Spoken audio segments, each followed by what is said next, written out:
Here we go. Can everybody see that screen now? Here, Rod? Yes, fine. Cool. Right, okay. Yeah, we're on. Here we go. So next part, you'll see flooding coming down off the road, lots of water coming down through, and that's a neighbour's silage field. Bottom of my ground, you'll see silage fields at the bottom there, just north of the SSSI that is Tregaron Bog. Yeah, what is the relevance? Well, trace elements are water soluble. It rains, they get leached out of the ground and they head down the river. So what are trace elements? Well, a trace element is a dietary element that is needed in very minute quantities for the proper growth, development, and physiology of the organism. The clue is actually in the word trace. Trace element, it needs minute amounts. But if you haven't got those minute amounts, then the wheels tend to fall off your production and therefore your profitability or your health even. So let's look at the 4 main trace elements that we'll be dealing with this evening. Cobalt. Well, cobalt is a very important job. It enables the rumen organisms to synthesize vitamin B12, which is vital for sustained growth and live weight gain. And the reason for that is that cobalt enables the microorganisms to synthesize B12. Therefore, they can then turn the nutrients into glucose, etc., and they're assimilated and into the body. Without cobalt, there's no B12. No B12, nothing happens. Lambs are more susceptible to cobalt deficiency than adult ewes and adult sheep and cattle. Because they grow so quickly, their cobalt requirement is greater, especially from weaning onwards. That's a big one to watch. If you're in the habit of weighing your lambs and you're looking at daily weight gains, weekly weight gains, and it's not quite happening, then cobalt would be one of the things I would look at. It improves fertility and lamb-calf vigor at birth. You want them up and kicking, really. And selenium. Selenium is the next one. Selenium is a big one. Selenium does a lot of different jobs. It's vital for growth by improving muscle development. We're all into trying to hang as much meat off the frame, animal's frame.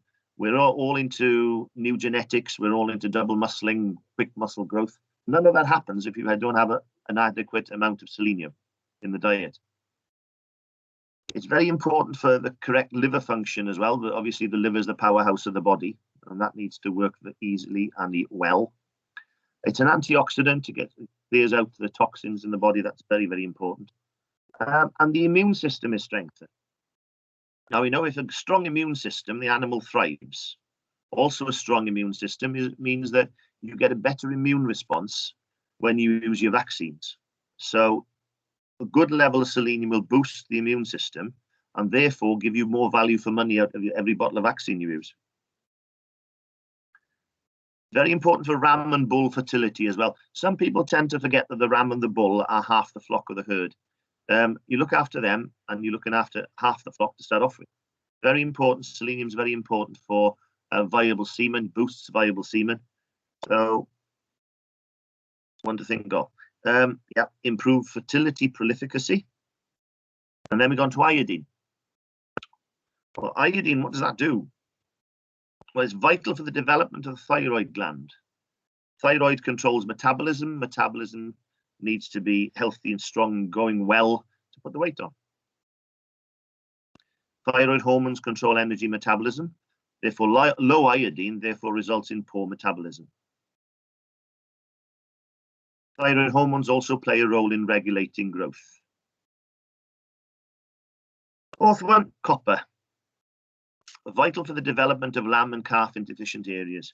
I don't know how many people have actually seen sway back.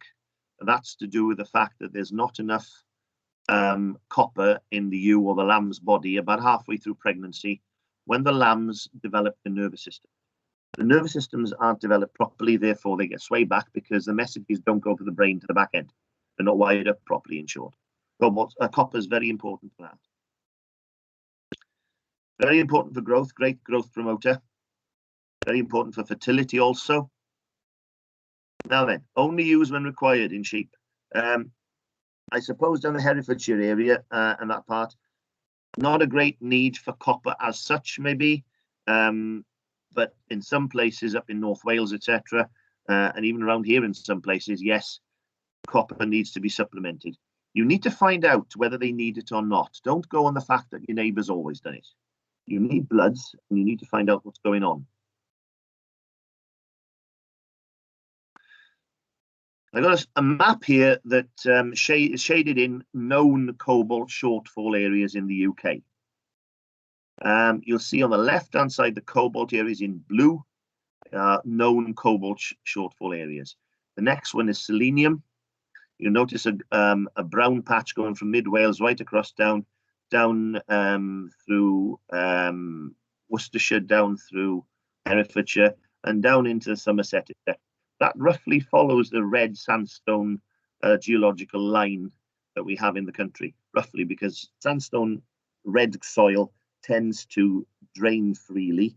And if you go back to the start when I say the trace elements are water soluble, that does have something to do with it. Then we have copper, and if you put the three on top of each other, there's not a lot of the UK that hasn't got issues, some kind or other.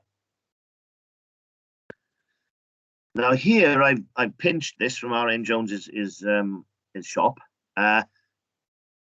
This is a Rumenco report on fodder tests, fodder samples submitted to Rumenco from the HR postcode, and they started this trial. Well, the trial started the information. I'm sorry, about the year 2000, and this one was taken up to the 14th of October 2017. And I'm reliably informed by Rumenco there's about 1,500 samples gone into this report. Lots of very useful information here, but if we go down 2/3 of the way down, you'll see cobalt, and you've got low. Basically, the cobalt is low in the area. The iodine is low. The selenium is low, and you see the copper below it is also low. Those four are low. Beneath the copper, you'll see molybdenum and sulfur, which are into the normal levels. This is not necessarily a good thing, because molybdenum and sulfur will actually inhibit the absorption of copper in the body. They're antagonists to copper. Iron is also another one. Below that, you'll see available copper, which is basically what they've done the sums and decided you got that much copper, you got that much of molybdenum, you got that much sulfur and iron. This is how much available copper you've got. So it's a good idea to see what's going on. So how do we find out what our status is? Well, there's lots of things we can do. And just by doing one of these things, it's like only having one piece of the jigsaw and not putting all 500 pieces together and trying to determine the picture using one piece of the jigsaw, which is not very accurate. So what are the bits? Well, the first piece of the jigsaw has got to be soil analysis. If you can get a soil analysis done of trace elements, then you have a decent idea of what's under your feet, what the potential is to start off with. If you're slow in selenium, in the soil analysis, then your tendency is going to be your animals are going to tend to be low as well. The next one is grass analysis. Yeah, you can send a sample of grass off, so the grass will tell you how much it's pulled up from. Bear in mind also that a lot of grasses nowadays, because we tend to feed them from the surface, as you always do, the roots don't need to go down very far. So the root ball tends to be in the top few inches of the soil, and it's not deep rooted, so therefore it's not pulling up trace elements because it's not going so deep. That's something to consider. And also, fast growing grasses will tend to grow quicker, and they will have less trace elements in them because there's more bulk to the trace elements that is there. Testing. Now, a lot of people who know me will tell you that we're in for a soapbox moment, because everybody should be testing the silage every year. How do we know what we're shooting at if we can't see it? If you've got really good quality silage, that's great. If you've got not so good quality silage, then you know that you're going to have to start supplementing that silage in some way. It doesn't cost a lot, if anything. I don't know how much it costs nowadays, but you get the bales done or your clamp done. Knowledge is everything. It really is. That's outside the animal. Well, if you want to see determine the trace element status of the animal, the next thing you do is blood sampling. It can be done with a vet. Very good for finding out what's happening right now. Not much use for what's going to be happening in a month's time. because cobalt and iodine cannot be stored in the body. Selenium and copper can be stored in the liver, but it's a gradual process, a gradual buildup. It's like trickle charging a battery. It takes 24 hours. Whereas a liver will take weeks and weeks and weeks. But you know what I mean? It's not an instant thing. Cobalt and iodine, the animal has to depend on the cobalt and the iodine coming in the diet daily. The blood sampling of cobalt or iodine, and then saying, oh, they're fine for cobalt, we don't have to worry now till the spring. Yeah, no, it's only a snapshot of what's going on now. They will change the fields where they graze. You may take them to a different part. It may get really wet, so they're taking in more water. They're getting less dry matter, therefore less goodness. So lots and lots of different things. And as the seasons go on, these elements are not so available anyway. So blood sampling regularly is good. Blood sampling once a year and deciding on that, not. Standard has got to be liver biopsy for selenium and for copper. The vet has to do that, but you can do that on dead animals. If something dies, sheep do tend to have a habit of doing that. Whip the liver out, take a piece out. If you get 4 or 5 pieces from 4 or 5 different ewes that have died, keep them in the freezer, send them to the vet once you've got a sample of 5 or 6 and ask them for a sample. And well, basically to test them, that will determine what's going on. Vet advice. Ask your vets, ask your SQPs, ask RM Jones reps what is going on, because they're roundabout farms all day, every day, and they've got their ear to the ground. Again, information important. Local knowledge. You guys are the experts in your field. If you pardon the pun, you know what's going on. Nobody knows your farms as well as you do, or your father did, or your grandfather, etc. You know that piece down the bottom by the river tends not to be great for cobalt, etc. Oh yes, and good old weather. Look at the weather map, see what's happened, have a look at the rainfall for the winter, spring. And if you only do 3 of these, if you say do silage testing, if you do a blood sample, if you do look at the weather, etc., you're getting an idea of what's going on at that point in time.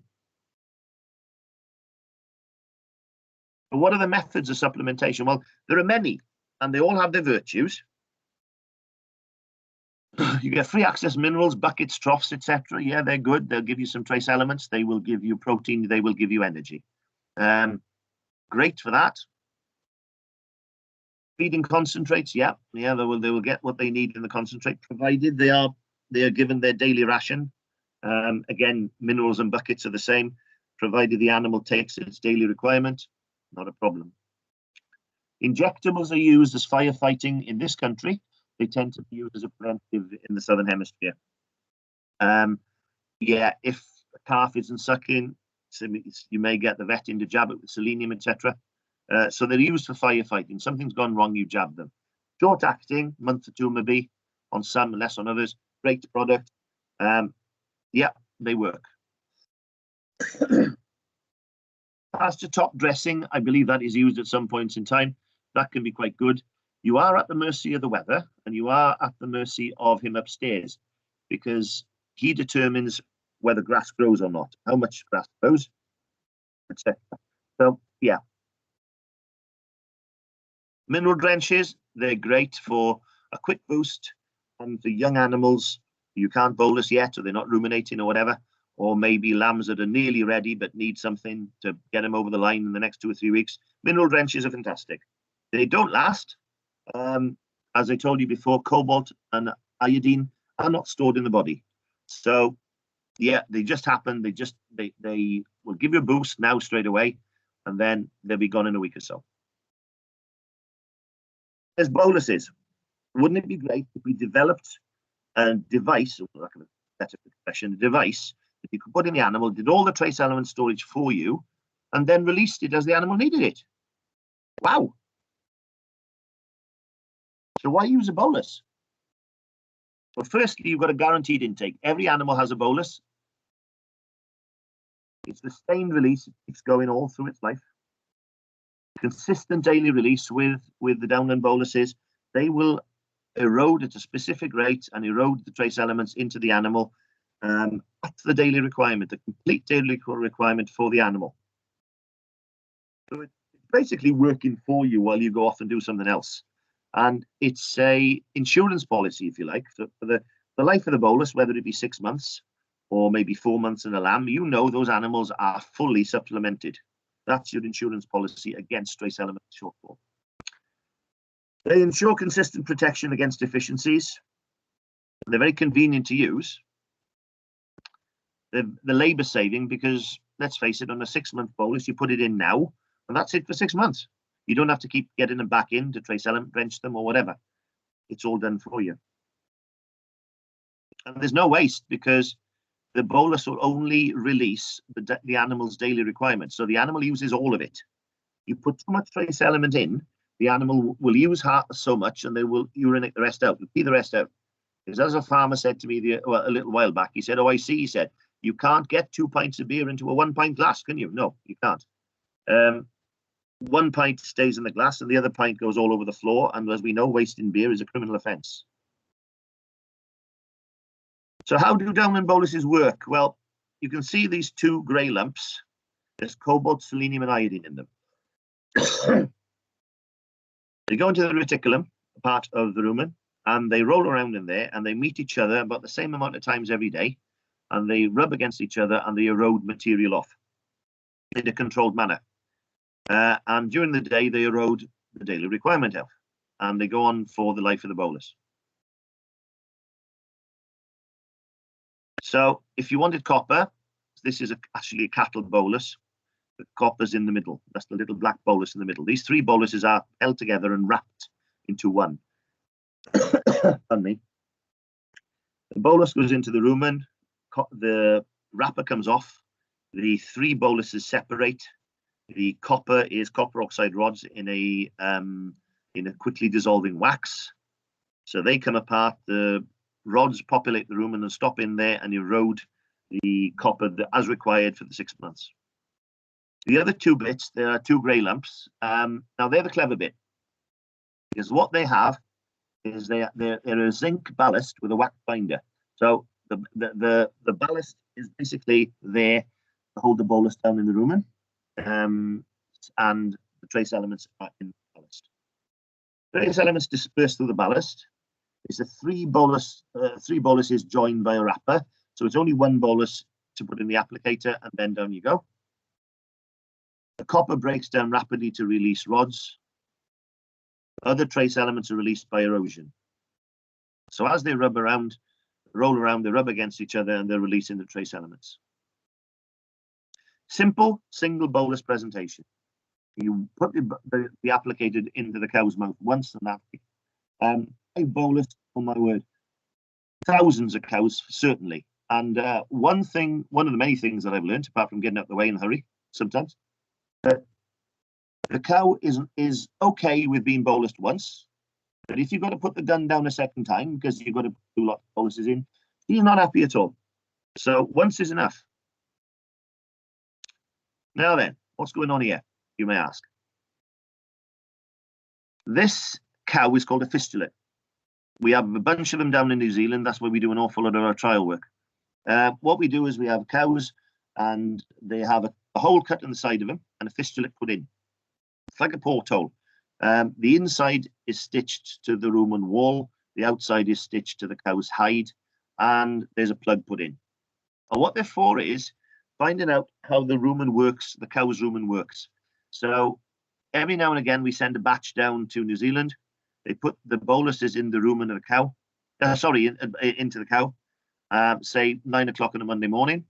And the following Monday morning at 9 o'clock, this lady here goes to the cows, takes the bung out, reaches into the rumen, finds the 2 halves of the bolus, washes them, weighs them, logs the weight, and puts the boluses back in. And she does that every Monday morning at 9 o'clock for 6 months, which is the length of the bolus lasts. And then we plot the weight loss. It looks like this. Here are figures that we submitted to the New Zealand government a while back, a few years now, 3 years ago now. They wanted us, in order for us to get their POM VPS type license, their equivalent, which would be the same level of license, product license, as you would have your vaccines, your drenches, your borons, etc. So it's a top level one. They wanted us to pitch our bolus against their leading trace element injectables. and they wanted to show us that A, that our product was putting the bloods up, B, that it was every bit as good as their injectables, and C, they wanted to show how the bolus eroded.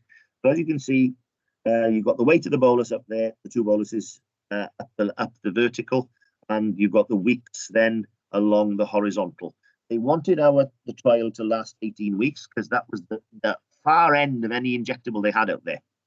And as you can see, the bolus is eroded in a linear line all the way through. The bolus, of course, will go on to 26 weeks, but they only wanted the 18. I think anybody's got any questions so far, Rod? Yes, we've got one question. Can these be used on dry dairy cows? They can be used, yeah, at drying off. They're ideal for that. One thing I'll tell you with our bolus is they get working straight away. So at drying off, you put a bolus in and it'll start working within hours.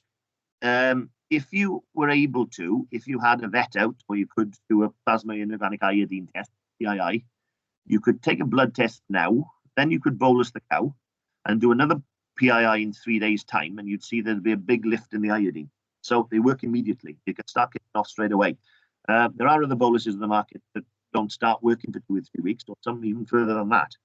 If you want the bolus to work, you're going to start kicking off straight away. So obviously then in the last let's say 6 weeks, 2 months before calving, the calf grows to double its weight, double its size, I should say, and then is drawing massively on the cow's resources. So yes, a bolus at dry off is a very, very good idea.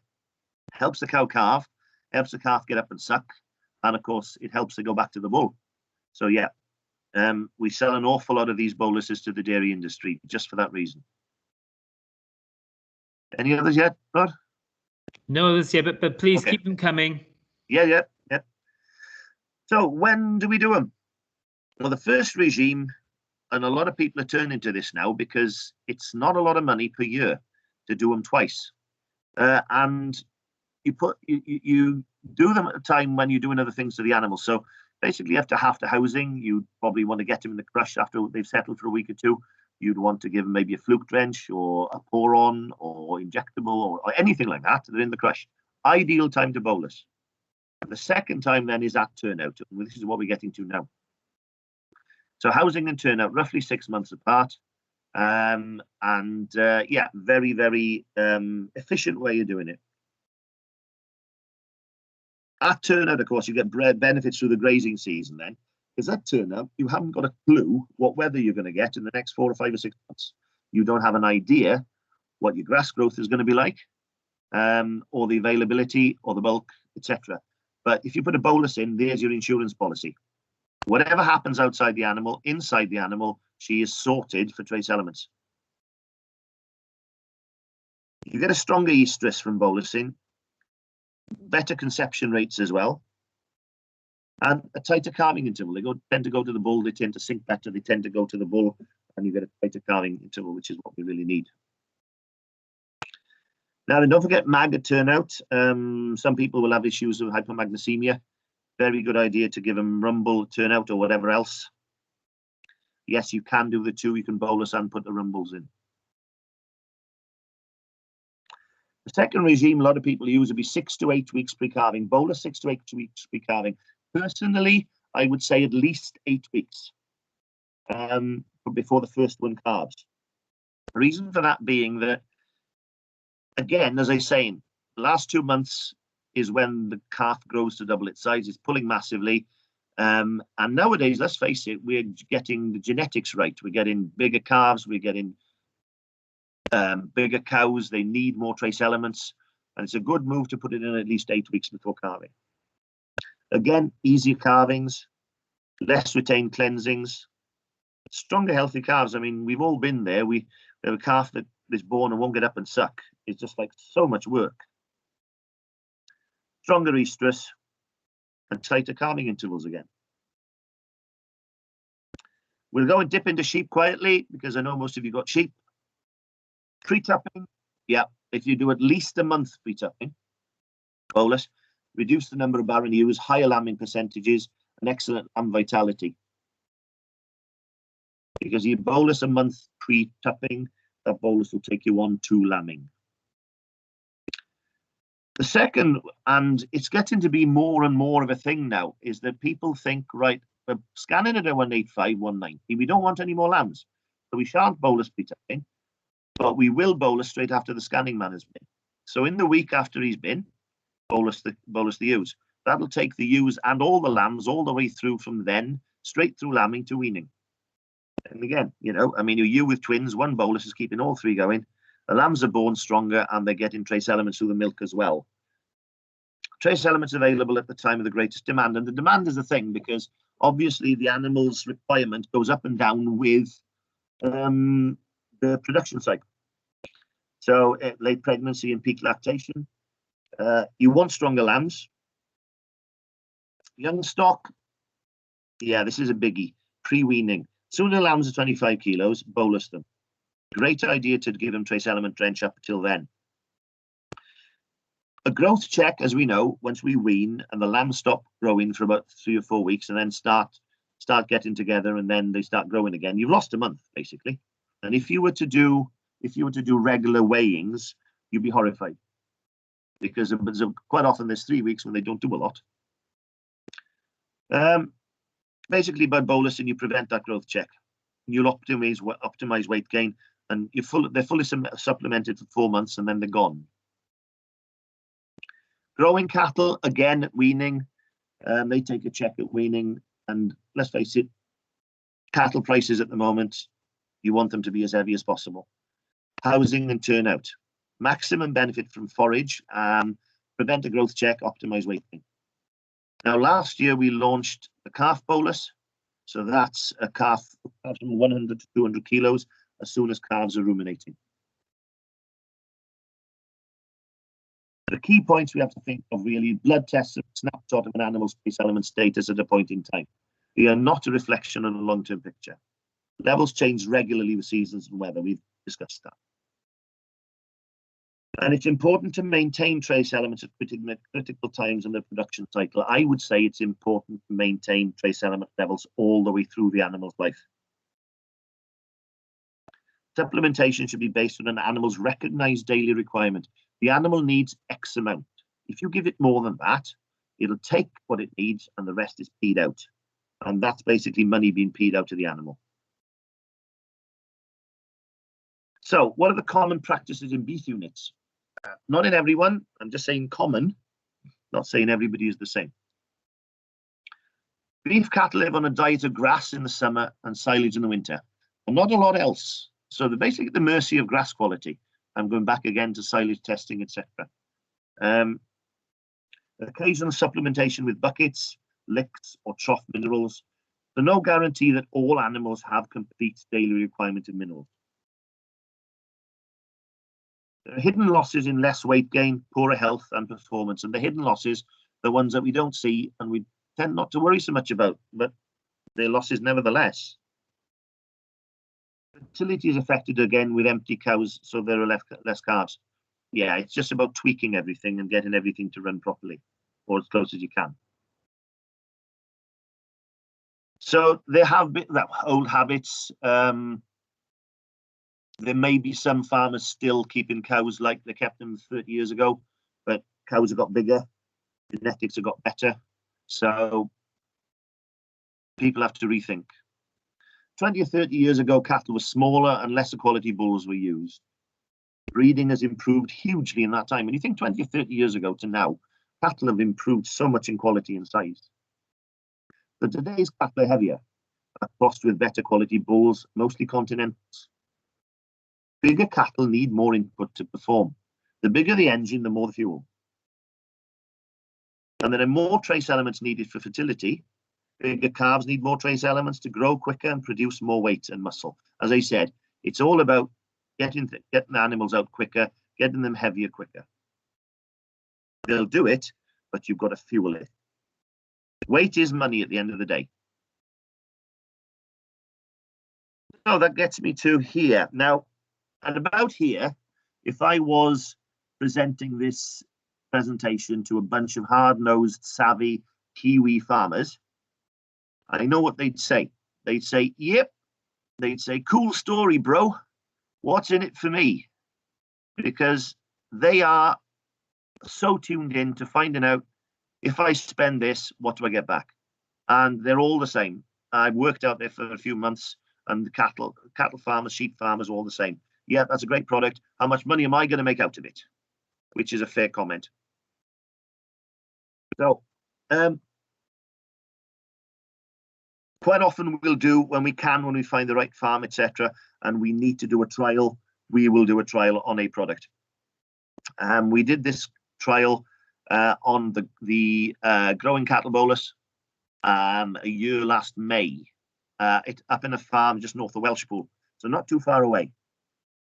The trial was done on, there was 3 groups of 100 in each, and the trial formed the basis of a Harper Adams agricultural student's dissertation. So that was the agricultural degree that she did. We did the parameters of the trial, we carried them through, and the data then was submitted to the great and the good at Harper Adams, who marked the dissertation and therefore the degree. So it's been scrutinized to a very high level. What happens? I'll give you a bit about the farm history first. Farmer buys in cattle that are grazed through summer and outwintered on fodder crops. He'll buy them in at they'll be about 200 odd kilos, and they'll be generally the Angus bull on a dairy cow. And that's what they'll be. They'll be males and females. The farm has a history of low trace elements, so the soil is lacking. Supplementation has always been provided, and it has had to be provided to get the growth. It's been provided by different means over the years, but the preference is bolus now, or was beforehand. The methodology, what we did, the trial start date was 29th of May 19. At week 0, vet came in and took blood, and bloods were taken to plasma copper, GSHBX, which is the enzyme that indicates selenium levels in the blood for us, and plasma inorganic iodine, and from 8 animals from each group. I'll tell you about the groups in a minute. Allocated to treatment groups based on breed, sex, and live weight. Basically, what that means is we had 430 odd animals, and we had to stratify those 430 animals into 3 groups of 100. And we only just managed it. We could have done with 500, but we just managed it on 430 because there's always a few that are not going to fit in any group. How do you do it? Well, first animal through the gate, for example, is a dairy Angus cross. She's female and she's about 215 kilos. She goes into one group. You then have to find an identical animal of sex and age to go in the next 2 groups as well. And on and on and on it goes. It takes a lot of work. But we eventually managed it, and the groups were 3 treatment groups of 100 each, so that's 300. The other animals were bolused out the way, so we had the 300. One group had our bolus, one group had a competitor bolus, and the 3rd group was the control to see what was going on, had no supplementation whatsoever all the way through the trial. The cattle turned out onto grass and managed as one group all the way through the summer. They weighed in July, August, and September, and the same individual animals were blood sampled at the end of September. So what were the blood results? Copper, all cattle adequate prior to trial commencement and remained through the trial. Selenium increased into the normal range for animals given our bolus. And here we go. You see the SHBX, glutathione high and hyperoxidase levels in UMOL. So the level would be the red line, under the red line is deficient, over the red line is into the normal range. So you see the control was quite low.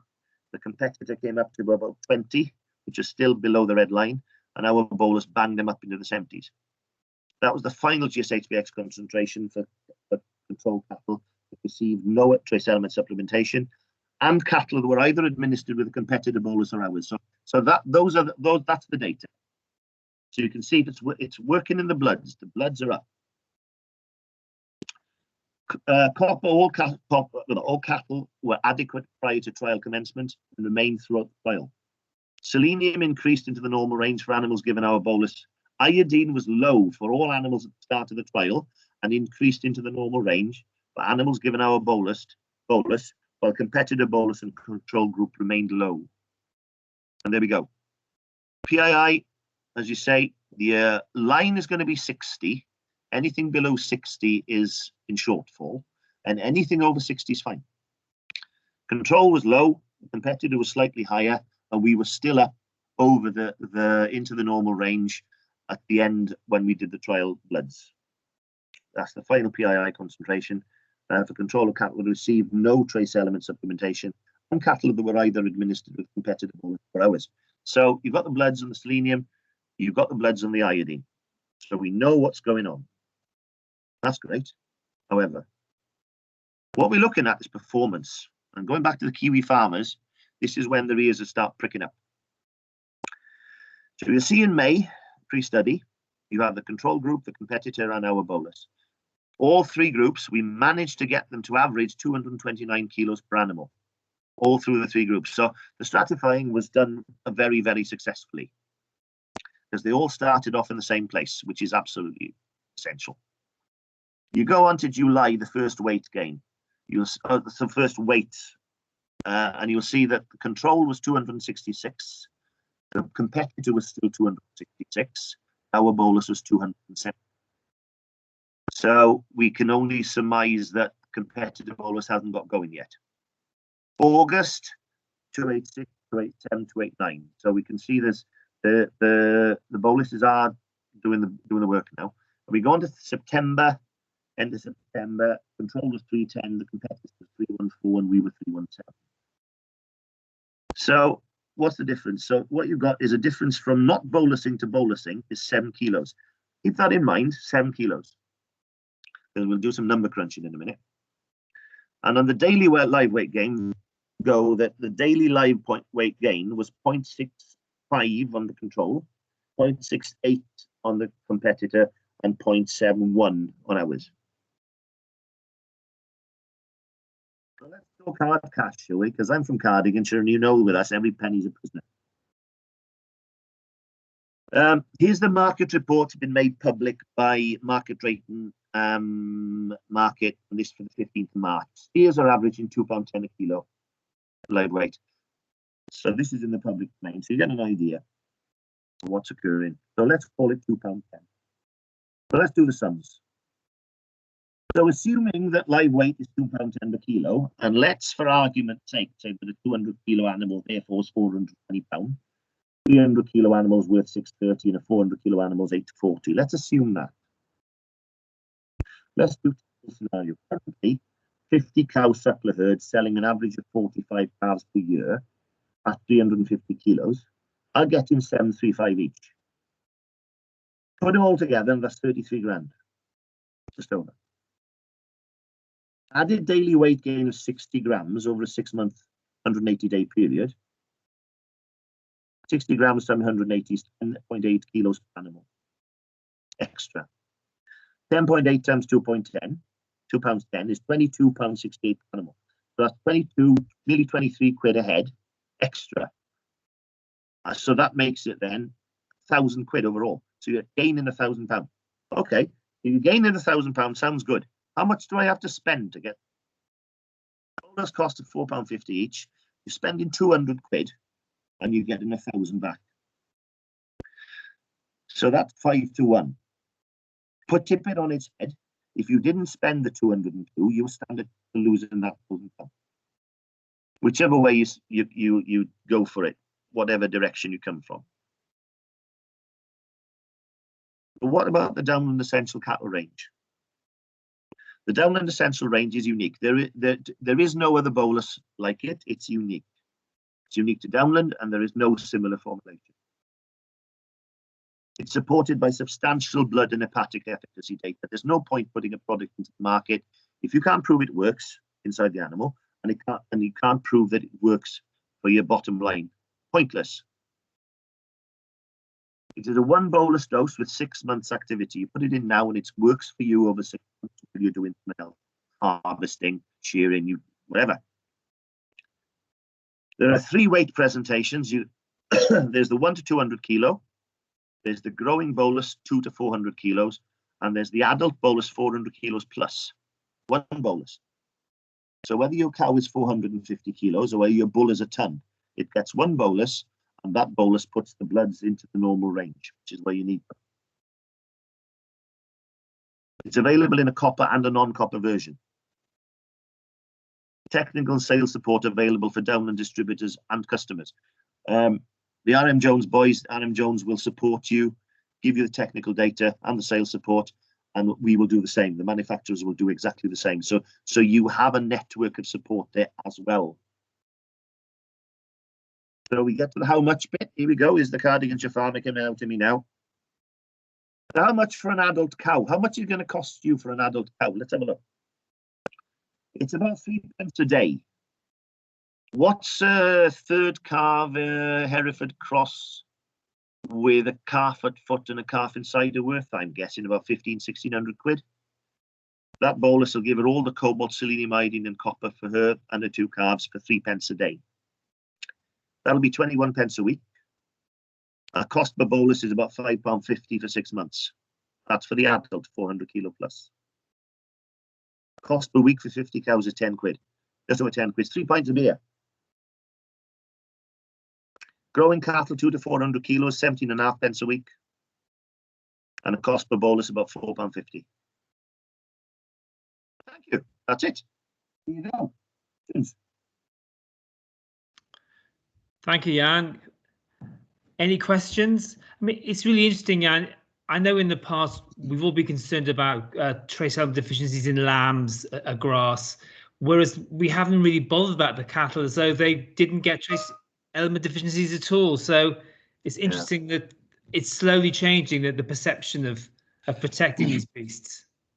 Yeah, and the thing is, this thinking turning it on its head, because we tend to want to get better quality animals. We tend to want to get the genetics.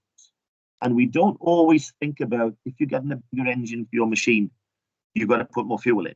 Mm-hmm. Mm-hmm. You know, so they need more trace elements. They need better. You're turning these animals into performance animals. They'll need more. The requirement is more.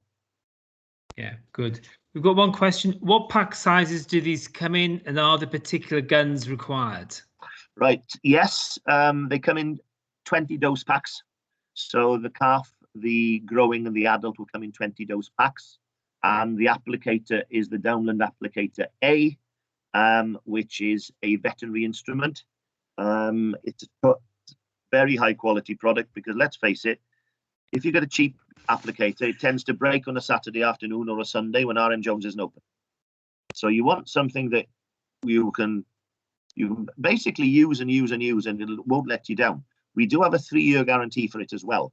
Sign the ticket, sign the ticket, give it to RM Jones, they'll sort it out, they'll pass it on. And yeah, provided that gun, applicator, whatever you want to call it, has broken during normal use in those 3 years, and normal use does not mean battering the bull, throwing it at a cheap bug, driving over it with a quad, then yeah, we'll look at it and we'll just replace it. The other thing about it is as well, is you have to be able to sterilize it, because don't forget the amount of diseases that can be transmitted from cow saliva. So you may have 2 holdings. You may have a mate that borrows your applicator. You may be bolusing for somebody else. That applicator, after every use, obviously you would want to wash it, but you've got to sterilize it as well. Like, you know, so you could be carrying all sorts just by lending your gun out. So it has to be sterilizable. It's all metal.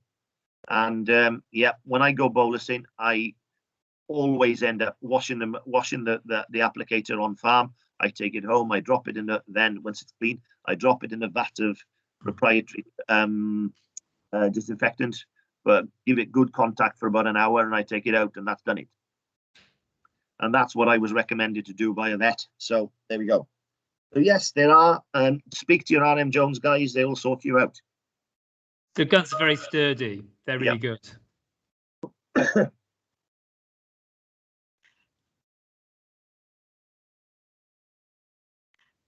Another question: will competitor applicators work? right? So I'm thinking of 2 or 3 main competitors here, and their applicators are all different to ours. They're different sized ends, so they won't fit our bolus. And also there's a lot of plastic in them as well. So best to use the proper applicator, because we have measured the optimal length of tube, and basically you need the tube to be the right length.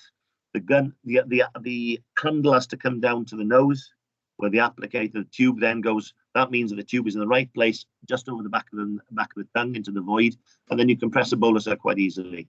If you've got a shorter tube, then that bolus will end up in its mouth, and the cow's going to chew it and spit it out. Well, that's wasted a bolus. So yes, it's designed for our product, not for anybody else's. It's interesting, you know, because these boluses really do work.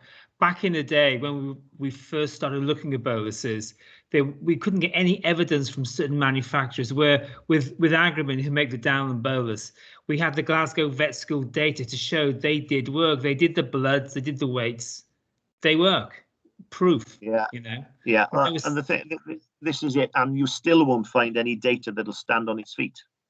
Testimonials are all well and good, but actual scientifically proven data is well, you don't find it anywhere else, to be honest.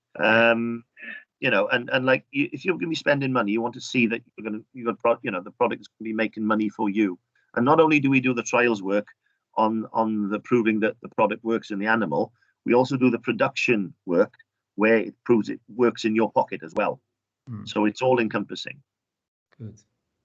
Well, if there aren't any more questions, I think we'll call it an evening. So thank you very much, Jan. Really interesting stuff. Yeah. It's a good product.